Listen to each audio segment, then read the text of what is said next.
দর্শক, আপনারা দেখছেন বনানী পুজো মণ্ডপের শারদীয় দুর্গাপূজার সর্বশেষ পরিস্থিতি, যেখানে মণ্ডপগুলো খুবই সুন্দর করে সাজানো হয়েছে। স্টেজ, অডিটোরিয়াম অংশগুলো আকর্ষণীয়ভাবে তৈরি করা হয়েছে।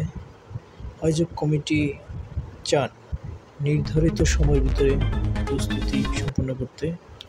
প্রতিটি মণ্ডপে উৎসবের আমেজ তৈরি করা হয়েছে। প্রতিমা স্থাপন, সজ্জার কাজ সম্পন্ন করা হচ্ছে। মণ্ডপের সাজ, প্রতিটি মণ্ডপের দৃষ্টিনন্দন করতে আলোকসজ্জা, অন্যান্য সাজসজ্জার কাজ চলছে। অনেক মণ্ডপে প্রতিমা স্থাপন প্রায় শেষের দিকে। কিছু কিছু স্টেজে প্রতিমা এখনো বাকি আছে।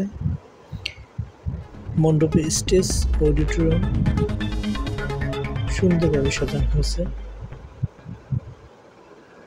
যেখানে দর্শকের জন্য সুন্দর এক মনোরম পরিবেশ সৃষ্টি করা হয়েছে। আয়োজক কমিটি দ্রুত কাজ শেষ করতে ব্যস্ত। তারা চান নির্ধারিত সময়ে কাজ সম্পন্ন করতে। এভাবেই বনানী পুজো মণ্ডপগুলোর উৎসবের আমেজ তৈরি করা হয়েছে এবং পুজোর জন্য মণ্ডপগুলো প্রস্তুতি হচ্ছে।